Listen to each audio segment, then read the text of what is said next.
Como vocês que participam sempre aqui com a gente já perceberam, medito nesta semana e entrarei um pouco na outra, a primeira semana da Páscoa, sobre Mateus 26 e 27, os capítulos 26 e 27, que foi um evangelho do dia 5 de abril, do Domingo de Ramos, mas intenso por aspectos tanto espirituais como políticos, para entendermos o que aconteceu com toda a trama da crucificação e assassinato de Jesus.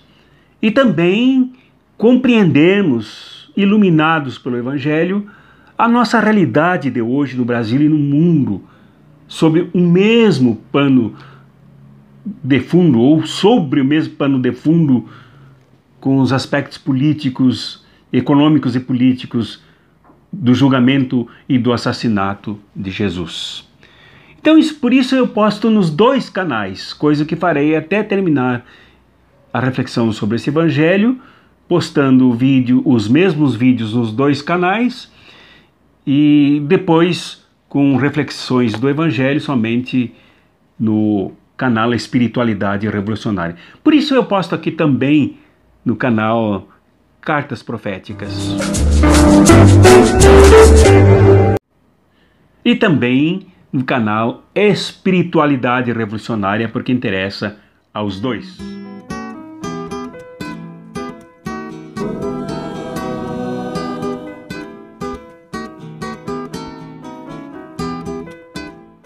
Lembram-se os que estiveram conosco ontem no julgamento de Jesus, ontem que aconteceu, segundo a tradição, na madrugada, desde a madrugada de sexta-feira, passando toda a madrugada de quinta para sexta, invadindo pela manhã de sexta-feira.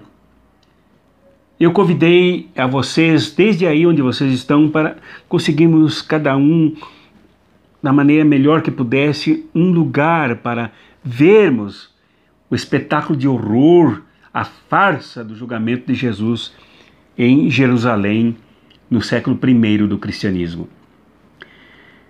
Agora convido vocês que façamos o mesmo, agora para olharmos para o comportamento de Pilatos, um pouco para a pessoa de Pilatos, o papel político sujo de Pilatos, né?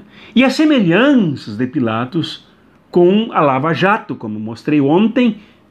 Na verdade, ontem eu mostrei mais com relação à Lava Jato e a outros grupos que, com o mesmo teor da Lava Jato, se estendem com outros nomes por toda a América Latina para criminalizar pessoas inocentes comprometidas através de governos e instituições com o povo mais sofrido, mais injustiçado em toda a América Latina. Ontem mostrei para vocês, e está aqui o vídeo, vocês baixará no final deste aqui, está aqui o vídeo anterior, nos dois canais, que a farsa construída pelo Sinédrio, comandado por Caifás, é a mesma coisa que a farsa da Lava Jato, conduzida pelos procuradores e dirigida pelo Caifás, da Procuradores Deltan Dallagnol. Hoje nós mostraremos neste vídeo, que eu gravo em torno do meio-dia do dia 11 de abril, o papel de Pilatos, que também está no Credo Apostólico, muito semelhante ao criminoso Sérgio Moro. Vejamos aqui o texto, no versículo 11 do capítulo 27 de Mateus, que é um trecho do Evangelho do Domingo de Ramos deste ano. Jesus foi posto diante do governador e este o interrogou. Aqui já começam as semelhanças de Pilatos com Sérgio Moro. Uma das semelhanças que ele era chamado aqui no Evangelho de governador, quando na verdade ele era um preposto, ele era um interventor colocada pelo Império Romano naquela região circunscrita à Judéia, em torno de Jerusalém, pelo imperador, pelo Império Romano. Então ele era, e naquele tempo, como sempre, esse tipo de governador, esse tipo de preposto, ganhava o cargo depois de grandes disputas e até de assassinatos, puxação de tapete, punhaladas, e jogo muito sujo. Coisa que aconteceu numa disputa entre ele e Herodes, aquele cruel assassino que depois perseguirá os cristãos por um bom tempo em Jerusalém, toda a Judéia e toda a Palestina. Eles eram inimigos, depois retornaram à amizade, se reconciliaram agora, cada um para tirar a sua casquinha nessa farsa do julgamento de Jesus. Então, este era o governador para quem Jesus foi apresentado, foi posto diante dele, já que Jesus não foi espontaneamente. Jesus não iria espontaneamente para ser julgado de crimes que ele não cometeu. O justo ser julgado pelo injusto. O justo, o santo ser julgado pelo pecador. O salvador ser julgado pelo perdedor, pelo perdição. O libertador ser julgado por o opressor, por aquele que exercia o papel de oprimir o povo palestino naquela região aqui que identifiquei. Então ele foi arrastado e posto diante do governador. Como já mostrei em 2 vídeos anteriores, ele foi arrastado por aquele grupo de escravos que serviam de guardas de Caifás, mas que eram armados por Pilatos. Toda a tecnologia adotada por eles era a tecnologia do Império Romano. O armamento usado por ele era um armamento romano. Portanto, eles estavam assim, da mesma forma como Sérgio Moro, aqui no Brasil, não era juiz, mas um político preposto, imposto pelos Estados Unidos para exercer o papel sujo que ele fez aqui, não só com referência à condenação de Lula, a condenação de José Dirceu, a condenação de tantos outros inocentes, como João Vacari e outros que estão presos inocentemente, sem culpa, sem corrupção, sem crime cometido, com determinada função de sufocar o povo brasileiro nas pequenas conquistas que fizera. O povo, não estou falando em governantes aqui como Lula, como Dilma, estou falando no povo brasileiro que fez conquistas, fez pressões, se organizou para conquistar aquilo que lhe foi concedido, ainda que em poucas medidas, termos de direitos. Então aqui o Sérgio Moro, ou Pilatos, o governador que recebeu Jesus de bandeja. De bandeja por toda a propaganda religiosa de Caifás. De bandeja por toda a pressão que os fariseus e os saduceus, os homens da lei, como diz o texto anterior, fizeram. Aqui a Globo fez. Aqui as igrejas neopentecostais fizeram. Aqui setores da Igreja Católica Romana fizeram. Aqui até os judeus fizeram, para prender pessoas inocentes que exerciam liderança sobre o povo no Brasil. Então há semelhança entre eles. Assim como o próprio ex-presidente Lula foi arrastado, e eu não estou comparando Lula com Cristo de maneira nenhuma, não há nenhuma relação entre eles. Mas há semelhanças do ponto de vista do processo. Assim como Lula foi arrastado involuntariamente e teve que decidir entre não se entregar e criar uma luta forte, com possível derramamento de sangue, na luta com os soldados de Pilatos, isto é, com os policiais federais de Sérgio Moro, teve que se entregar e foi levado. Todas as vezes que foi diante de Sérgio Moro, foi levado na marra, foi pressionado, porque se não fosse seria preso. E nas últimas vezes foi já preso, apresentado sem voluntariedade, sem a vontade, sem a liberdade, sem disposição de quem quisesse trair o seu povo. E assim foi Jesus, carregado diante de Pilatos. Pilatos já recebeu um processo pronto.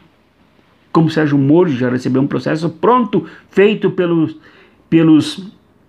editoriais do jornal O Globo, pela propaganda das emissoras cruzadas da Rede Globo, TV aberta, Globo News, as rádios Globo, né, CBN, né, as várias rádios, revistas, tudo pressionando para que Sérgio Moro recebesse o processo pronto e só fizesse colagem. Aqui o governador Pilatos fez a mesma coisa. E não só aqui no Brasil, com Lula, com José Dirceu, não, com Vacari, com tantos outros, mas em toda a América Latina, como aconteceu no Equador com o presidente Rafael Correa, como eu mostrei ontem.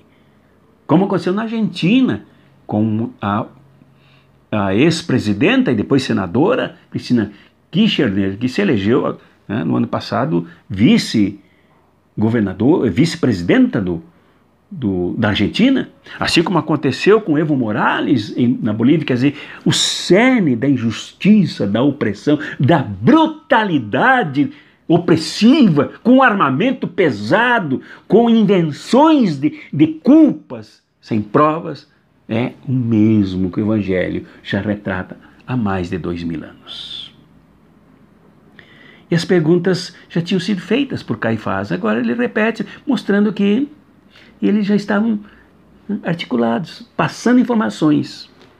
Assim como a Lava Jato, que era constituída por procuradores, que deveriam fazer um processo isolado, nem deveriam fazer processo nenhum desse tipo, mas se em caso de culpa, ao fazer processo, ele fazer processo único e apresentar depois ao juiz, e não fazer articulado como aqui e como na Lava Jato fizeram.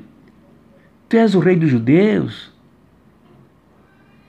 Pergunta já preparada, já feita antes. E depois de tantas acusações dos sacerdotes, dos anciãos, etc., Pilatos, ironicamente, pergunta para Jesus: não estás ouvindo de quantas coisas eles te acusam?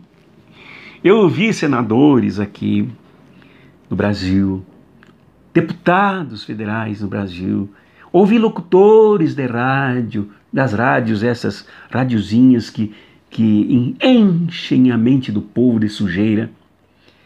Li em artigos de jornais, noticiários de jornais, mais ou menos o que Pilatos fez com Jesus. As vozes das ruas. Aqui no Brasil se chamou isso as vozes das ruas. Pilatos para Jesus disse: não ouves de quantas coisas eles te acusam. Eles aqui se referindo ao Sinédrio, aos sacerdotes sujos, aos sumos sacerdotes sujos, aos fariseus sujos. E depois, comentarei em outro momento, as próprias ruas manipuladas, o povo, a massa manipulada para gritar para a crucificação de Jesus. Tu não ouves as acusações deles? É o inverso da frase latina vox populi vox Dei. A voz do povo é a voz de Deus. Vocês não ouvem o que o povo diz, não ouvem o que os homens santos dizem. Pilatos e Sérgio Moro são da mesma têmpera da injustiça, do crime, do mal, da índole assassina para perseguir o justo, crucificar, matar com base no nada. Mas Pilatos pelo menos tinha uma dimensão feminina na vida dele que Sérgio Moro não teve. Sérgio Moro é casado com uma cúmplice dos crimes. Uma mulher que se encanta e se sensualiza com os crimes do marido. Há relatos dela indo para a rua em Curitiba, vendo aquela massa manipulada pelos anciãos daqui, modernos, pela Globo, pela mídia, pelo próprio Sérgio Moro por detrás dos bastidores, pelos policiais federais que ela amassa nas ruas, dizendo que somos milhões de Moros, como também disseram, somos milhões de Eduardo Cunha, né? E nesse relato jornalístico, a esposa de Moro, cúmplice dos crimes e da traição à pátria no Brasil, foi às ruas, olhando aquela massa, aquele gado todo, desnorteado, e dizendo: o meu marido é responsável por tudo isso. E depois até colocou, usando o sobrenome do marido, que ela também adotou machisticamente: eu moro com ele. Aqui é diferente. A esposa Cláudia, que era uma mulher sensata, ousada, que ousou interpelar o marido em pleno processo de pesadas forças em choque. Um processo pesadamente sombrio, com trevas que pareciam pedras caindo sobre a humanidade.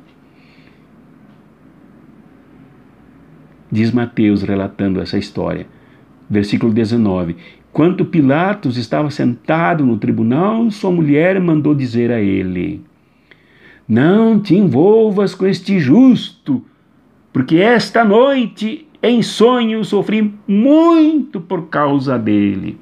Evidentemente que esse aqui é um personagem de Mateus, mas que mostra uma mulher. Em alguns filmes ela aparece, essa mulher, numa janela, olhando bem na hora em que Pilatos resolve lavar as mãos, e Pilatos se perturba com o olhar da mulher.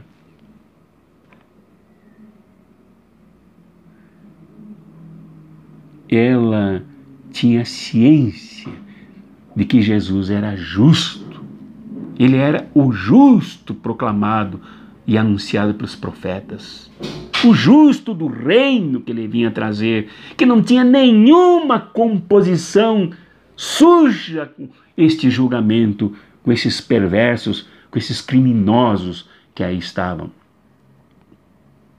A mulher, com ímpeto de senso de justiça e de santidade,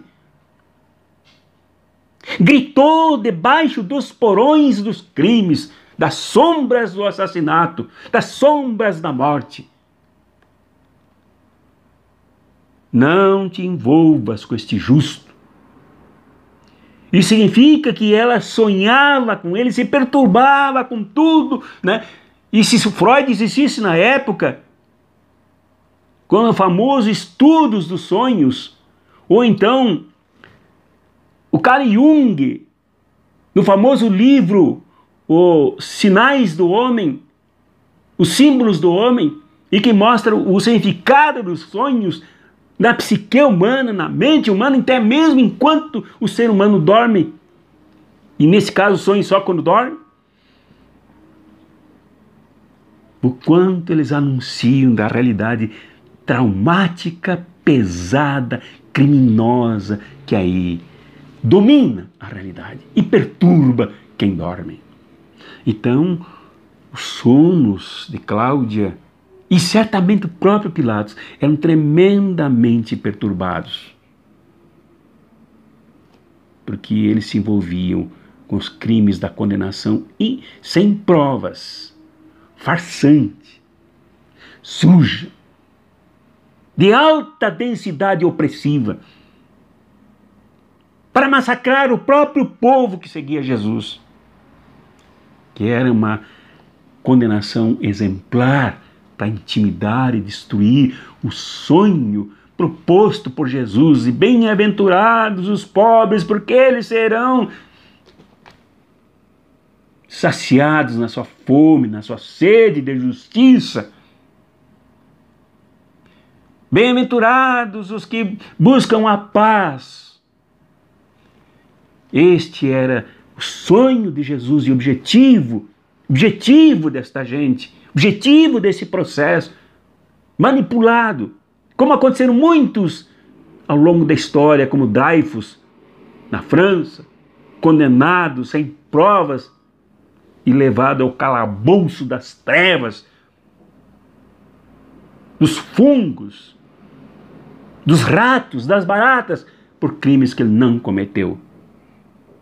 Assim como o teólogo Dietrich Bonhoeffer, na Alemanha, foi condenado à forca e foi enforcado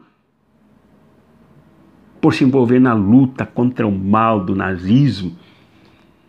Assim como Tiradentes do Brasil foi traído, quase como Jesus, e foi enforcado, morto, sem crime, porque na verdade ele estava envolvido com o povo, com o Brasil.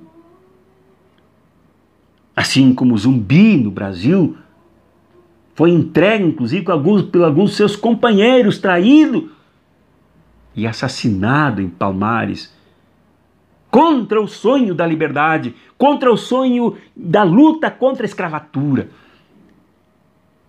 Este processo é símbolo de tudo que é de opressivo, desumano e satânico no mundo em todos os tempos. Pensemos nisso. Sem romantismo, essas pregações de pastores e padres que falam num Jesus espiritual, sem história no enfrentamento da barbárie. E meditemos, desde o lugar onde estamos vendo tudo isto, de como sairemos daqui, se indignados ou acovardados, ou achando que isso não é verdade. Isso é invenção da montagem literária de Mateus. E que este Jesus, que Cláudia viu como justo, que mexeu nos sonhos dela, que perturbou o seu repouso, que a fez vir na janela e gritar e mandar dizer para o marido: não te envolve com o justo, não sejas injusto, não sejas um ensanguentado com o sangue desse justo. Que este Jesus esteja contigo, meu irmão, minha irmã, meu companheiro, minha companheira, nesta hora de trevas do Brasil, nesta hora de medo por causa do coronavírus e por causa do fascismo, criminoso, tão criminoso quanto a barbárie de Pilatos. Te abençoe, te fortaleça e te faça firme na fé e no engajamento com este Jesus que resistiu até o último momento, se calou quando era preciso e falou quando era necessário. Deus esteja sempre contigo. Ele está no meio de nós. Em nome do Pai, do Filho e do Espírito Santo. Amém.